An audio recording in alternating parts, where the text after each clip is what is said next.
नमस्कार दोस्तों, स्वागत है आपका आपके अपने YouTube चैनल में जिसका नाम है स्टडी विद जगदम्बे शुक्ला।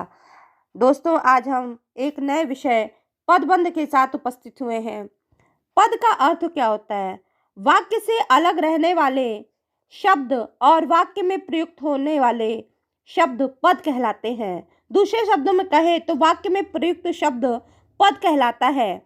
पदबंध का अर्थ जब दो या दो से अधिक पद नियत क्रम और निश्चित अर्थ में किसी पद का कार्य करते हैं तो उन्हें पदबंध कहते हैं।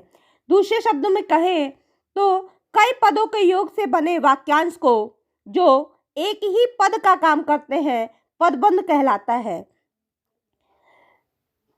उदाहरण से समझते हैं हम। जैसे सबसे तेज दौड़ने वाला छात्र जीत गया। क्या है इसमें पदबंध? सबसे तेज दौड़ने वाला छात्र। दूसरा उदाहरण है, यह लड़की अत्यंत सुशील और परिश्रमी है। इसमें पदबंध है अत्यंत सुशील और परिश्रमी। नदी बहती चली जा रही है में बहती चली जा रही है। क्या है? नदी बहती चली जा रही है। पदबंध क्या है इसमें? बहती चली जा रही है।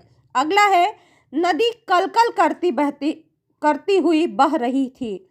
यहाँ पे पदबंध है कलकल करती बह रही थी।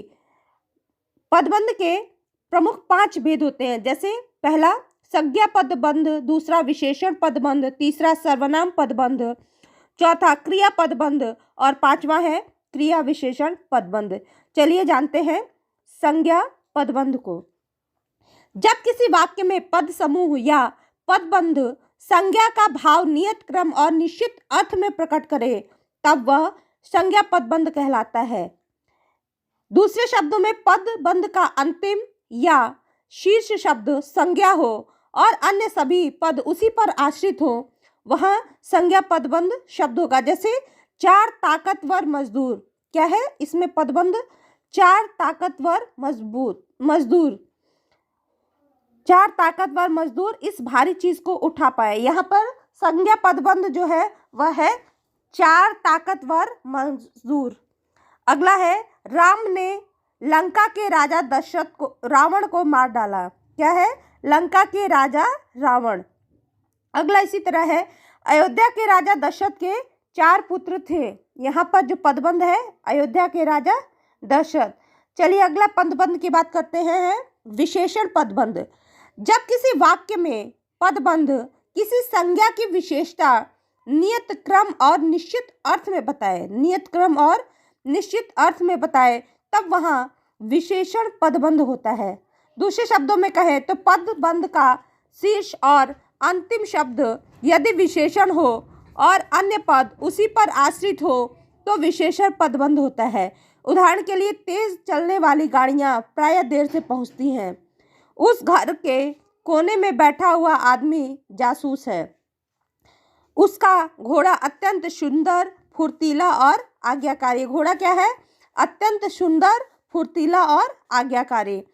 अगला जो पदबंध है वह है सर्वनाम पदबंध।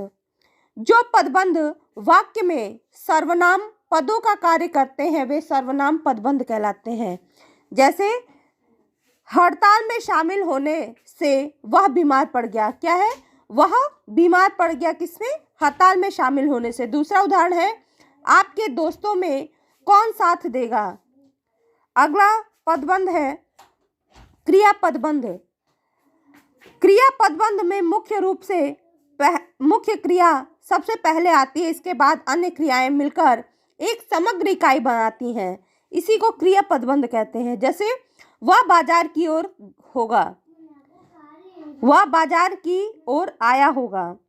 मुझे मोहन छत से दिखाई दे रहा है। सुरेश नदी में डूब गया।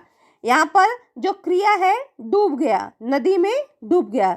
अगला है क्रिया विशेषण पदबंध। यह पदबंध मूलतः क्रिया का विशेषण रूप होने के कारण प्रायः क्रिया से पहले आता है। इसमें क्रिया विशेषण प्रायः शीर्ष स्थान पर होता है और अन्य पद उस पर आश्रित होते हैं। जैसे मैंने रमा की आधी रात तक प्रतीक्षा की। क्या किया? आधी रात तक प्रतीक्षा की। उसने सांप को पीट पीट कर मार डाला। इसमें पदबंध क्या है? पीट पीट